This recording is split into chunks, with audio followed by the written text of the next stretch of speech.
السلام عليكم ورحمة الله وبركاته. الحمد لله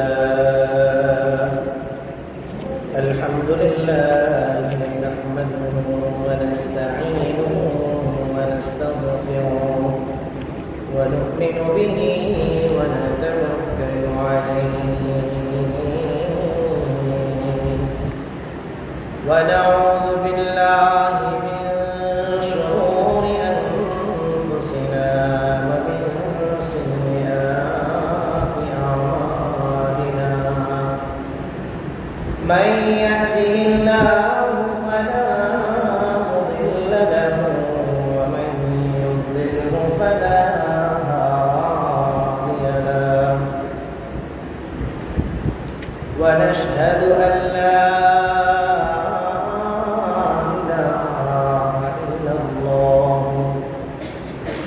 وحده لا شريك له.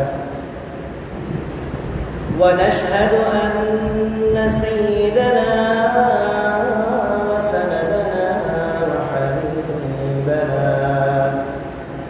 وحبيب ربنا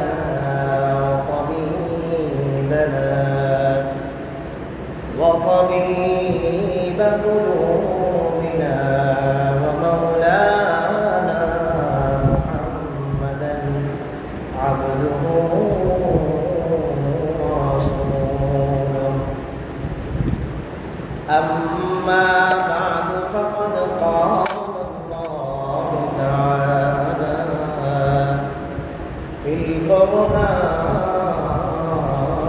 المجيد وفي فرقانه الحميد. أعوذ بالله من الشيطان الرجيم. بسم الله الرحمن الرحيم. يا أيها الناس إنا خلقناكم من ذكر وأنثى وجعلناكم شعوبا وقبائل لتعارفوا. إن أكرمكم عند الله أتقاكم إن الله عليم خبير.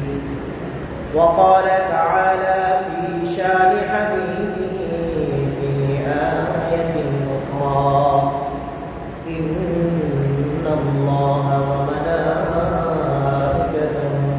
يصلون على النبي يا أيها الذين آمنوا صلوا عليه وسلموا تسليما. اللهم صل على سيدنا ونبينا وشفيعنا وحبيبنا ومولانا محمد صلى الله عليه وعلى آله وأصحابه وبارك وسلم. اللهم صل على سيدنا ونبينا وشفيعنا وحبيبنا ومولانا محمد صلى الله عليه وعلى آله وأصحابه وبارك وسلم. আলহামদুলিল্লাহ, আল্লাহ তাআলার দরবারে অসংখ্য অগণিত শুকরিয়া যে মহান রব্বুল আলামিন আপনাকে আমাকে দয়া করে, মায়া করে, ভালোবেসে, স্নেহ করে, মমতা করে, সোহাগ করে, আদর যত্ন আল্লাহর ঘর মসজিদে আসার বসার তৌফিক দান করেছেন। এজন্য সর্বপ্রথম আল্লাহ তাআলার ওই আজিম শান দরবারে শুকরিয়া আদায় করি, আলহামদুলিল্লাহ।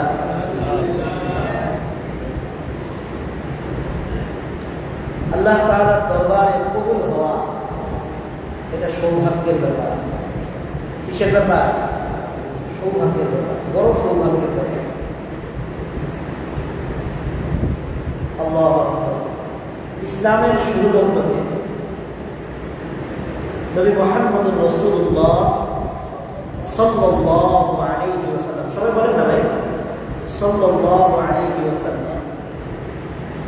নবী সাল্লাল্লাহু আলাইহি ওয়াসাল্লামের নাম আসলে সাল্লাল্লাহু আলাইহি ওয়াসাল্লাম প্রত্যেক মুসলমানের উপরে বলা জরুরি, আবশ্যক, বলতেই হবে। এজন্য আস্তে হয়েও বলবেন, চুপ থাকবেন না, নবীর উপরে দুরূদ পড়া জরুরি। ইসলামের শুরুলগ্ন। এখন আল্লাহ তাআলার কাছে দোয়া করছেন আল্লাহর প্রিয় হাবিব সাল্লাল্লাহু আলাইহি ওয়াসাল্লাম, আল্লাহ ইসলামের বড় দুর্দিন চলছে। ইসলামের কি চলছে? বড় দুর্দিন চলছে। যারই দাওয়াত দিয়ে খালি মারে। কি করে? দাওয়াত দিলে খালি মারে, অত্যাচার করে। বড় দুর্দিন চলছে। আল্লাহ আবু জেহেল অথবা ওমরের এই দুইজনের মধ্য থেকে একজনকে ইসলামের জন্য কবুল করে দেবে। তাহলে আমরা ইসলামে একটু কি পাবো? শক্তি হবে, আমাদের দলে একটু শক্তি হবে। কারণ ওই সময় আবু জেহেল আর হযরত ওমর ফারুক রাদিয়াল্লাহু তাআলা এই দুইজন যেমন তাকড়া যুবক ছিলেন, তাদের বুদ্ধি ও কূটকৌশল খুব ভালো ছিল। তারা যেমন শক্তিশালী ছিল, কূটকৌশল ভালো ছিল, সব দিক থেকে মোটামুটি তারা দুইজনই পাঠিয়ে ছিল। কিন্তু আল্লাহ তাআলার কাছে তো কবুল হইতে হবে। এই কথাটাই বললাম যে আল্লাহ তাআলার কাছে কবুল হওয়া এটা বড় ভাগ্যের ব্যাপার, বড় সৌভাগ্যের ব্যাপার। আবু জাহেলের জন্য আল্লাহ কবুল করেন নাই, ওমর ফারুকের জন্য আল্লাহ কবুল করেছেন। একটা মজমা বসছে 13 জন সাহাবী নিয়ে। কয়জন? 13 জন সাহাবী নিয়ে মক্কার পাশেই একটা ঘরে একেবারে গোপনে দরজা জানালা সব আটকায়া 13 জন সাহাবী নিয়ে আল্লাহ রাসূল সাল্লাল্লাহু আলাইহি ওয়াসাল্লাম সেখানে দিন শেখাচ্ছেন। ওইদিকে আরেকটা দল মিটিং করতেছে, মুহাম্মদকে যে কোনো মূল্যে খতম করার জন্য কে রাজি আছেন? যে মুহাম্মদকে খতম করতে পারবে তাকে 100 উট প্রদান করা হবে। সুবহানাল্লাহ। ওই সময়ে 100 উট মানে বর্তমান জমানায় 1000 মার্সিডিজ গাড়ির সমান। একটা মার্সিডিজ গাড়ি কয় কোটি টাকা আপনারা হিসাব করে যাইলে নিয়ে। ওই সময়ে এক একজনের কাছে এক একটা উট থাকা মানে এরকম সম্পদশালী ছিল। সম্পদশালী না হলে তার কাছে উট থাকা খুব কষ্টকর। যদি সম্পদশালী না হয় তাহলে উট থাকা মানে হলো সে রাখাল, হয়তো পালে, দেখাশোনা করে। সম্পদশালী না হলে উট রাখা খুব মুশকিল। এবং তা হলো আরবের লাল উট, তো আরো দামি। যে উটের প্রশংসা সবাই করে, 100 উট দেওয়া হবে। যেমন মনে করেন এখন বর্তমান জমানায় এই মুসলমানদের মাথা পিছু একটা করে ইহুদি খ্রিস্টানরা, এখনো দেখবেন। যেমন মোল্লা ওমর যখন বেঁচে ছিল, ওসামা বিন লাদেন যখন বেঁচে ছিল, তাদের মাথার এক একটা কি ছিল? মূল্য ছিল। যে যদি কেউ এই মোল্লা ওমরের মাথা যদি কেউ কি করতে পারে, আইনা দিতে পারে, তাকে যদি হত্যা করতে পারে, তাহলে তাকে $1000 বা $1 কোটি দেওয়া হবে। $1 কোটি মানে কত? বহুত টাকা। এরকম ভাবে ঘোষণা করছে, যে ব্যক্তি মুহাম্মাদের মাথা এনে দিতে পারবে কিংবা হত্যা করতে পারবে তাকে 100 আরব উট দেওয়া হবে। দাঁড়ায় গেছে লিডার ওমর ফারুক রাদিয়াল্লাহু তাআলা। লিডার তো সাহস, শক্তি, সব দিক থেকে মানে জজ্বাওয়ালা দাঁড়ায় গেছে। মুহাম্মাদের খবর আছে। কিসের দিন প্রচার করে সে? বাপদাদার ধর্ম বাদ দিয়ে কিসের আবার নতুন করে আর এক ধর্ম নিয়ে আসছে, কিসের আবার ইসলাম নিয়ে আসছে, আজকে খবর আছে। আর ছাড় নাই। এতদিন যাই টুকটাক ছাড় ছুট দিছে, আর ছাড় দেওয়ার কোনো সুযোগ নেই। গরম পুরা নাঙ্গা তরবারি, কোষ মুক্ত করে নাঙ্গা তরবারি হাতে নিয়ে যাচ্ছে। মুহাম্মদকে পাইলে আজকে খতম সাল্লাল্লাহু আলাইহি ওয়াসাল্লাম। প্রতিমধ্যে আরেকজন লোকের সাথে দেখা, বলতেছে, এ ওমর, তুমি এই নাঙ্গা তরবারি হাতে নিয়ে কোথায় যাচ্ছ? একবারে খুব রাগান্বিত। কি ব্যাপার, আজকে কার দুর্দশা আসলো, কার কপালে আজকে শনি?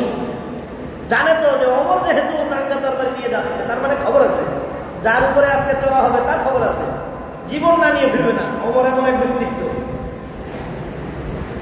ওমর রাদিয়াল্লাহু তাআলা যাচ্ছে, ওই ব্যক্তি জিজ্ঞাসা করতেছে, ওই ব্যক্তি বলতেছে, আজকে মুহাম্মদকে হত্যা করার জন্য আমি বের হয়েছি, মুহাম্মদকে আর আজকে ছাড় দেব না, আজকে মুহাম্মদকে হত্যা করেই ছাড়ব। ওই ব্যক্তি বলতেছে যে, কি বলো তুমি মুহাম্মদকে হত্যা করবা? মুহাম্মদ তো খারাপ কোনো দাওয়াত দেয় না, সে তো ইসলামের দাওয়াত দেয়, এক আল্লাহর দাওয়াত দেয়, কালিমার দাওয়াত দেয়, একত্ববাদের দাওয়াত দেয়, তো তুমি তাকে হত্যা করবা কেন? এবার ওমর তো এমনি মেজাজ খারাপ, বলতেছে যে, এই তুইও আসছিস মুহাম্মদের মতো দাওয়াত দিতে, তোরও আজকে খবর আছে, তোরে আজকে হত্যা করবো, তোরে আগে হত্যা করবো, তারপরে মুহাম্মদ হত্যা করবো সাল্লাল্লাহু আলাইহি ওয়াসাল্লাম। এবার যখন তার উপরে চড়াও হইতে গেছে, লোকটা বলতেছে, ঠিক আছে ওমর, তুমি আমারে হত্যা পরে করো, আগে নিজের ঘর সামলাও। আগে কি সামলাও? নিজের ঘর ঠিক করো আগে যায়, আমারে হত্যা করবা কইরো, অসুবিধা নাই, আমার হত্যা করার জন্য সময় পাইবা, আগে নিজের ঘর সামলাও। তোমার বোন ফাতেমা ইসলাম গ্রহণ করে বসে রয়েছে, তোমার খবর আছে? কি, আমার বোন ইসলাম গ্রহণ করছে? রাগে ওরে ছাইরা দিয়ে গেছে বোনের বাড়িতে। বোনের বাড়িতে যখন কাছাকাছি গিয়েছে, তখন গুনগুন গুনগুন করে কোরআন তেলাওয়াতের আওয়াজ শুনতে পাচ্ছে। সুবহানাল্লাহ। রাগ 50% কি হয়ে গেছে, গায়েব, 50% শেষ। এবার ভিতরে গিয়ে যখন কোরআন আসছে, যখন দরজার কোরআন আসছে, তার সাথে সাথে কোরআন তো তখনও এইভাবে এই বই আকারে এইভাবে তখনও কি হয় নাই, পাণ্ডুলিপি আকারে বের হয় নাই, তখন পাতার উপরে, পাথরের উপরে এভাবে লিপিবদ্ধ করে রাখতেন সবাই, সংগ্রহ করার জন্য, যেন হারায় না যায়। পাতা পোতা যা ছিল সব মোটামুটি গুছগাছ করে লুকায় ফেলছে। এবার ওমর রাদিয়াল্লাহু তাআলা আনহু রুমের ভিতরে ঢুকছে, ঘরের ভিতরে ঢুকে বলতেছে, এতক্ষণ কি করতেছিলে, কি পড়তেছিলে? আমি শুনলাম আমি মুহাম্মদকে মারতে যাই, আর আমার মানুষ চিৎকারি মারে যে তোমার ঘরের মানুষ মুসলমান হয়ে গেছে, তুমি নাকি মুসলমান হয়ে গেছে। বোনকে জিজ্ঞাসা করেছে, বলে যে, ভাই জি, আমি মুসলমান হয়ে গেছি, এবং আমি যেটা পড়তেছিলাম এটা হলো আল কোরআনুল মাজিদ, যেটা নবী মুহাম্মদ রাসূলুল্লাহ সাল্লাল্লাহু আলাইহি ওয়াসাল্লামের উপরে অবতীর্ণ হয়। তখনও পূর্ণ কোরআন অবতীর্ণ হয়ে শেষ হয়নি। ওমর রাদিয়াল্লাহু তাআলা আনহুর বোন সূরা তাহা পড়তেছিলেন। এরপরে ওমর রাদিয়াল্লাহু তাআলা আনহুর মনটা একটু নরম হয়ে গেল অনেকক্ষণ। তারপরও বোনের উপরে চড়াও হলেন, মারলেন, ঘুষাইলেন, অনেক মারপিট করার পরে রক্তাক্ত করে ফেললেন। যখন রক্তাক্ত হয়ে গেছে, বোন তো যখন বোন রক্তাক্ত হয়ে গেছে, রক্ত দেখে তার কি হয়েছে, একটু মেজাজটা একটু কন্ট্রোলে আসছে। এবার শান্ত হয়ে তিনি বলতেছেন যে, আচ্ছা ঠিক আছে, তুমি যেই তেলাওয়াত করতেছিলে, কোরআন করতেছিলে, সেটা আমাকে দাও, আমি একটু পড়ে দেখি যে কি এমন মজা তোমরা পাইলা এই কোরআনের মধ্যে, কি এমন মজা যেটা তোমরা পাইছো আমরা পাই নাই, যেটার জন্য তোমরা জীবন পর্যন্ত দিতে রাজি, কি এমন মধু আছে এই কোরআনের মধ্যে, আমি একটু দেখতে চাই। বলতেছে, বোন বলতেছে ভাইকে যে, না ভাই, এটা আপনার হাতে দেওয়া যাবে না, আপনি ছিঁড়ে ফেলবেন, নষ্ট করে ফেলবেন। না, আমি তোমার সাথে ওয়াদা করতেছি, আমি কি করবো না, নষ্ট করবো না, আমি কি পড়বো, যে কি পড়ে তোমরা এত মধুর মজা পাও, আমি একটু পড়তে চাই। তো বলল যে, ঠিক আছে, আপনি যদি পড়তে চান আমি আপনাকে পড়তে দিব, কিন্তু কোরআন শরীফ ওযু ছাড়া ধরা যায় না, আপনি ওযু করে আসেন। ওযু করা লাগলে ওযু করবো, তুমি কোরআন শরীফ ধরো। এবার ওযু করে কোরআন শরীফ ধরলেন। ওমর ফারুক রাদিয়াল্লাহু তাআলা আনহু নিজে পড়তে লাগলেন, সূরা তাহার আয়াতগুলো পড়তে লাগলেন। এক পর্যায়ে গিয়ে একটা আয়াত আসলো, ইন্নাস সাআতা আতিয়াতুন আকাদু উখফিহা লিতুজজা কুল্লু নাফসিন বিমা তাসআ। আল্লাহ তাআলা পবিত্র কালামুল্লাহ শরীফের মধ্যে ঘোষণা করতেছে মৃত্যু অবশ্যই অবশ্যই আসবে। কি আসবে? মৃত্যু। ইন্নাস সাআতা আতিয়াতুন, মৃত্যু কখন? অবশ্যই অবশ্যই আসবে। কিয়ামত অবশ্যই অবশ্যই হবে, মৃত্যু অবশ্যই অবশ্যই আসবে। আমি সেটা মানুষের কাছ থেকে কি রাখতে চাই? গোপন রাখতে চাই। কখন মৃত্যু হবে এটা তো আমরা জানি না। জানি এই যে আমি বয়ান করতেছি, বয়ানের মধ্যেও আমার মৃত্যু হয়ে যেতে পারে। খুতবা চলাকালীন সময় এমন অনেক খতিব আছে যারা ইন্তেকাল করেছেন। নামাজ চলা অবস্থায় হাজারো মুসলমান আছে মৃত্যুবরণ করেছেন। আজান দেওয়া অবস্থায় হাজারো মুসলমান আছে মৃত্যুবরণ করেছেন। আছে কি না? কোন মুহূর্তে আমার মৃত্যু হবে আমি জানি না, তবে আমার মৃত্যুটা যেন রমজান মাসে আল্লাহকে সিজদা অবস্থায় হয়, এই জন্য দোয়া করতে হবে। আর মৃত্যু তো রাস্তাঘাটেও হয়, অ্যাক্সিডেন্ট করে হয়, আগুনে পুড়ে হয়, প্লেন ক্র্যাশের মাধ্যমে হয়। কোথায় যাবেন আপনি? ভিআইপি টিকিট কেটে প্লেনের মধ্যে যাচ্ছেন, সেই প্লেন ক্র্যাশ করলে, সেই প্লেন অ্যাক্সিডেন্ট করলে আপনার ওই ভিআইপি গিরি কোথায় যাবে? টিকিট তো কাটছেন সবার চাইতে বেশি দাম দিয়ে, কিন্তু প্লেন তো ক্র্যাশ। এখন আর আপনাকে বাঁচানোর কেউ নেই। আল্লাহ তো মৃত্যু আসবেই, মৃত্যু নিশ্চিত। তবে এটা আমি গোপন রাখতে চাই যেন প্রত্যেকেই নিজ নিজ আমলের ফল লাভ করতে পারে। মৃত্যু কখন হবে এটা না জেনে মানুষ যখন ইবাদত করবে, বন্দেগী করবে, এই ইবাদতের ফল সে পাবে এই আশায়, তাহলে সে কি করবে? কিছু ইবাদত বন্দেগী করবে। আর যদি জেনেই যায় কালকে মৃত্যুবরণ করবে, তাহলে তো সে বাকি জীবন অযথা নষ্ট করবে। আর শেষ সময়ে সে কি করবে? আল্লাহ বিল্লাহ যা করা সব করে সব, যে কালকে তো মারাই যাবো, আজকে সবাই ট্রেস থেকে বিদায় নিয়ে টিকিট তো কাটা হয়ে গেছে, এরকম।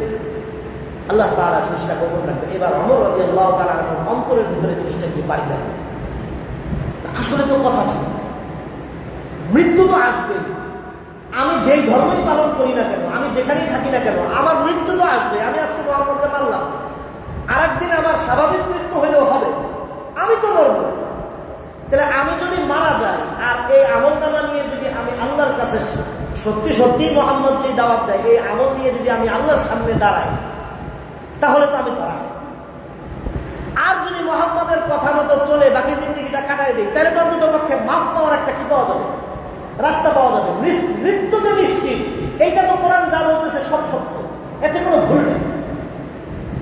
এবার মুহাম্মদুর রাসূলুল্লাহ সাল্লাল্লাহু আলাইহি ওয়াসাল্লাম, ওই যে বললাম কয়জন সাহাবী নিয়ে, 13 জন সাহাবী নিয়ে তিনি ইসলামের দীক্ষা দিচ্ছেন, তার সাহাবীদের মধ্যে ইসলাম শিক্ষা দিচ্ছেন। এর মধ্যে দরজায় কোরআন আসছে, হাতে নাঙ্গা তরবারি, এখনো তরবারি হাতে, নাঙ্গা তরবারি নিয়ে ওমর ফারুক রাদিয়াল্লাহু তাআলা দরজার সামনে উপস্থিত। অন্যান্য সাহাবারা ভয়ে থরথর করে কাঁপতেছে। ওমর আসছে, আজকে আর রক্ষা নেই, আজকে যারা আছি আমরা সবাই শেষ। থরথর করে কাঁপতেছে, কেউ দরজা খুলতে সামনে যায় না। নবী মুহাম্মদ রাসূলুল্লাহ সাল্লাল্লাহু আলাইহি ওয়াসাল্লাম উঠে দরজার দিকে আগায় গেলেন। আগেই খবর হয়ে গেছে, আগেই কি হয়ে গেছে? খবর হয়ে গেছে।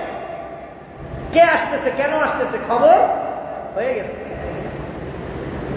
নবী মুহাম্মদ রাসূলুল্লাহ সাল্লাল্লাহু আলাইহি ওয়াসাল্লাম দরজা খুলতে যাবেন, সাহাবা আজমাইনরা সবাই হুজুর জানেন না, দরজার দিকে গিয়ে দরজায় পিঠ লাগায় দাঁড়াইছে, হুজুর জানেন না। ওমরে নাঙ্গা তরবারি নিয়ে আসছে, আজকে হত্যা করে ফেলবে, জানেন না হুজুর, যে কোনো একটা দুর্ঘটনা ঘটে যাবে, আপনি জানেন না।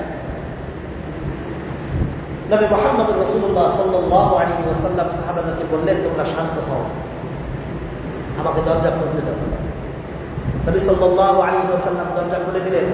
নাঙ্গা তরবারি হাতে ওমর দাঁড়িয়ে, এরকম শরীর, এরকম এক টাকরা যুবক, 26 বছরের যুবক ওমর ফারুক রাদিয়াল্লাহু তাআলা আনহু তরবারি হাতে নিয়ে দাঁড়ায় আছে। নবী সাল্লাল্লাহু আলাইহি ওয়াসাল্লাম দরজাটা খুলে ওমরের দিকে তাকালেন, তাকিয়ে এরকম কলারের মধ্যে ধরছেন, এরকম ধরছে, ওমর আর কত অন্ধকারের ভিতরে থাকবা, আর কত অন্ধকারের ভিতরে থাকবা, আর কতদিন অন্ধকারের ভিতরে থাকবা?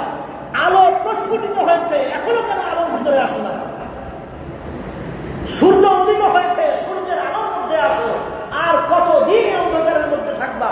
আর কতদিন জুলুম অন্যায় অবিচারের মধ্যে থাকবা? ওমর ফারুক রাদিয়াল্লাহু তাআলা আনহু শরীরের মধ্যে, সারা শরীরের মধ্যে, এত বড় সাহসী ব্যক্তি, তার শরীরের মধ্যে কম্পন সৃষ্টি হয়ে গেছে। নবী সাল্লাল্লাহু আলাইহি ওয়াসাল্লামের পায়ের কাছে তরবারিটা রেখে ওমর ফারুক রাদিয়াল্লাহু তাআলা আনহু বলতেছেন, হুজুর, আমি তো আসছিলাম আপনাকে হত্যা করতে, আমি আপনাকে হত্যা তো করব দূরের কথা, আজ থেকে আমি ইসলামের পক্ষে, আমাকে কালিমা পড়ায় দেন, আশহাদু আল্লা ইলাহা ইল্লাল্লাহ ওয়া আশহাদু আন্না মুহাম্মাদান আবদুহু ওয়া রাসূলুহু। আমি এই কালিমার সাক্ষ্য দিলাম। এবার সাহাবাল বাইনদের মধ্যে আনন্দের শেষ নেই। নবী সাল্লাল্লাহু আলাইহি ওয়াসাল্লাম বলতেছেন, ওমর, তুমি ইসলাম যখন গ্রহণ করেছো, এখন যাও না সবার সামনে। এখনই কি করো না? সবার সামনে যাও না। সবাই জানলে মক্কার তো অনেক কাফের, অনেক মুশরিক, তারা বুত পরিস্থিতিতে ব্যস্ত। তারা যদি জানতে পারে, আমরা সহ তোমারও কি করবে? ক্ষতি করবে। ওমর ফারুক রাদিয়াল্লাহু তাআলা নির্দ্বিধায় বললেন, আমি ইসলাম গ্রহণ করেছি, বুক ফুলিয়ে সবার সামনে টান টান হয়ে বলবো, দেখি কে আমাকে কি করে। ওমর ফারুক রাদিয়াল্লাহু তাআলা কাবা চত্বরের কাছে, কাবা চত্বরে গিয়ে, কাবা চত্বর তখন হলো আড্ডাবাজির জায়গা। মুরব্বীরা বসে বসে এখানে চা পান খায়, বসে বসে আড্ডাবাজি করে, কি করবে না করবে, কার ক্ষতি করবে, কার কম দামি যত বুদ্ধি আছে এখানে বসে বসে করে আর কি। কাবা চত্বরের পাশে একটা সিঁড়ির মতো ছিল, ওইখানে বসে বসে তারা কি করে, এই কূটকৌশল কিভাবে করা যায়, ইসলামের কিভাবে ক্ষতি করা যায়, মোহাম্মদ কিভাবে দিন প্রচার করতেছে তার কিভাবে ক্ষতি করা যায়, বসে বসে কম দামি বুদ্ধি যত আছে এগুলা করতেছে। এর মধ্যে ওমর ফারুক রাদিয়াল্লাহু তাআলা আনহু কাবা চত্বরে গিয়ে একটা ঘোষণা দিলেন, আমি ওমর ইবনুল খাত্তাব, আমি ইসলাম গ্রহণ করেছি। কোন মায়ের পুত যদি থাকো যে তার মাকে নিঃসন্তান করতে চাও, তাহলে আমার মোকাবেলা করো। কোন স্ত্রীর স্বামী যদি থাকো, তার স্ত্রীকে বিধবা করতে চাও, আমার মোকাবেলা করো। কোন বাবা যদি থাকো, তার সন্তানকে এতিম করতে চাও, আমার মোকাবেলা করো। আমি আজকে থেকে ঘোষণা করছি, আমি ওমর ইবনুল খাত্তাব ইসলাম গ্রহণ করলাম এবং প্রকাশ্যে ইসলাম প্রচার করলাম। ওই দিন থেকে ইসলামের আর কোনো বাধা নাই,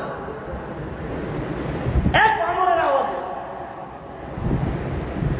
এই জন্য আলোচনার শুরুই বলেছিলাম, কবুল হওয়াটা সবচেয়ে বড় জরুরি ব্যাপার। কি হওয়াটা? কবুল হওয়াটা সবচেয়ে বড় জরুরি ব্যাপার। প্রত্যেকটা দোয়ার মধ্যে আল্লাহর কাছে মাকবুলিয়াতের দোয়া করতে হবে, যেন আমার এই দোয়াটা কবুল হয়। আল্লাহ তাআলা হয়তো আমার উপকারের জন্য আজকে দিবেন, কালকে দিবেন, পরশু দিবেন, পরকালে দিবেন, যখন আমার প্রয়োজন তখন আমাকে দিবেন। কিন্তু আল্লাহর কাছে চাইতে হবে এবং মাকবুলিয়াত চাইতে হবে। আল্লাহ যা চাইছি সব কবুল করুন। কবুল হওয়াটা হলো বড় কথা। হযরত ওমর ফারুক রাদিয়াল্লাহু তাআলা আনহু কবুল হয়েছেন। দো জাহানের বাদশা নবী মুহাম্মদ রাসূলুল্লাহ সাল্লাল্লাহু আলাইহি ওয়াসাল্লামের হাতে হাত রেখে ইসলাম গ্রহণ করে তিনি অর্ধ জাহানের বাদশা ছিলেন, কিন্তু তার চলাচল ছিল ফকিরের মতো, দাসের মতো, গোলামের মতো। অর্ধ জাহানের বাদশা। এই জন্য সারা পৃথিবীর মধ্যে যেই কয়জন বাদশার নাম নেওয়া হয়, যেই কয়জন শাসকের নাম নেওয়া হয়, এর মধ্য থেকে এক নম্বরে হযরতে সুলাইমান আলাইহিস সালাতু ওয়াস সালাম, বাদশা সুলাইমান। কাফের মুশরিক বেঈমানরাও, খ্রিস্টান বলেন, ইহুদি বলেন, নাসারা বলেন, যত রকমের মুশরিক আছে সবাই তার নাম নিতে সুলতান সুলাইমান বলতে বাধ্য। হযরত সুলাইমান আলাইহিস সালাতু ওয়াস সালামকে আল্লাহ তাআলা এই বাদশাহী দিয়েছিলেন। আর হযরতে ওমর ফারুক রাদিয়াল্লাহু তাআলা আনহুর নাম নিতে এখনো পর্যন্ত কাফেরদের বুক কাঁপে। এখনো পর্যন্ত কাফেররা ওমর ফারুক রাদিয়াল্লাহু তাআলা আনহুর নাম নিতে কি হয়? বুক কেঁপে ওঠে।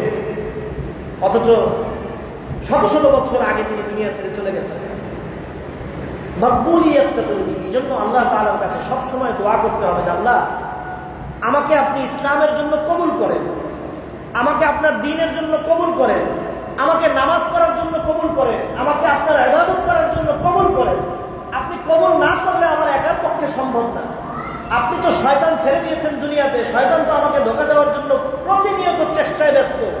আপনি হেফাজত না করলে, আপনি যদি আমাকে কবুল না করেন দ্বীনের জন্য, ইসলামের জন্য, আমার পক্ষে সম্ভব না যে আমি নিজের আমল দিয়ে ইসলামকে শক্তিশালী করবে। সবসময় মকবুলিয়াতের জন্য দোয়া করা, আমার মকবুলিয়াতের জন্য দোয়া করা, আমার পরিবারের মকবুলিয়াতের জন্য দোয়া করা, আমার গ্রামবাসীর মকবুলিয়াতের জন্য দোয়া করা, আমার রাষ্ট্রের মকবুলিয়াতের জন্য দোয়া করা, ইসলামের জন্য দোয়া করা, ইসলাম এবং মুসলমানদের উন্নতির জন্য, তাদের সফলতার জন্য, মকবুলিয়াতের জন্য দোয়া করা। আমার দোয়া যত ব্যাপক হবে, আমার মন যত ব্রড মাইন্ডেড হবে, আমি যত উদার হব, আল্লাহ তাআলা তত বেশি পরিমাণের সুদৃষ্টি, রহমতের দৃষ্টি আমার দিকে ফেলবে। আমি যদি কনজুস হই, আমি যদি কৃপণ হই, আমি যদি দোয়ার মধ্যে শুধুমাত্র আমাকে নিয়েই ব্যস্ত থাকি আর দুনিয়ার মুসলমানদেরকে স্মরণ না করি, আল্লাহ তাআলাও আমাকে দেওয়ার সময় কৃপণতা করবেন, দিবেন না। আর আমি যদি চাওয়ার সময় উদারতার সাথে চাইতে পারি, তাহলে আল্লাহ তাআলা আমাকে কি করবেন? উদারতার সাথে দিবেন। তোমার যা লাগবে, ওই যে বলে না, আল্লাহ যারে দেয় তারে কি দেয়? ছাপ্পর ভাইরা দেয়। এই জন্য ভাই আসেন আমরা মাকবুলিয়াতের জন্য চেষ্টা করি। দুনিয়ার এই অসম প্রতিযোগিতা এগুলা ত্যাগ করে আল্লাহর দিকে ফিরি, একটু সময় বের করি আল্লাহর দিকে, আল্লাহর সময়ে, আল্লাহর ইবাদত বন্দেগীর জন্য একটু সময় বের করি। আল্লাহ তো বলেন নাই 24 ঘন্টার 24 ঘন্টাই আমার ইবাদতে লিপ্ত থাকো। আল্লাহ বলছেন তুমি দুনিয়ার কাজ করেও আমার ইবাদতে লিপ্ত থাকতে পারো। দুনিয়ার একটা কাজ করতেছো, হালাল ভাবে করো, আমাকে স্মরণে রেখে করো, যেই কাজই করবা সেই কাজ তোমার ইবাদতের অন্তর্ভুক্ত হবে। এত সহজ পদ্ধতি আল্লাহ দিয়ে দিচ্ছেন, তারপরেও আমরা আল্লাহকে স্মরণ করতে চাই। আল্লাহ তাআলা যা কিছু আলোচনা করলাম, আমি সহ আমাদের সকলকে এই আলোচনার উপরে আমল করার তৌফিক দান করুন। ওয়া মা তাওফীকি ইল্লা বিল্লাহ ওয়া আখিরু দা'ওয়ানা আলহামদুলিল্লাহি রাব্বিল আলামিন। ওয়াসসালামু আলাইকুম ওয়া রাহমাতুল্লাহি ওয়া বারাকাতুহু।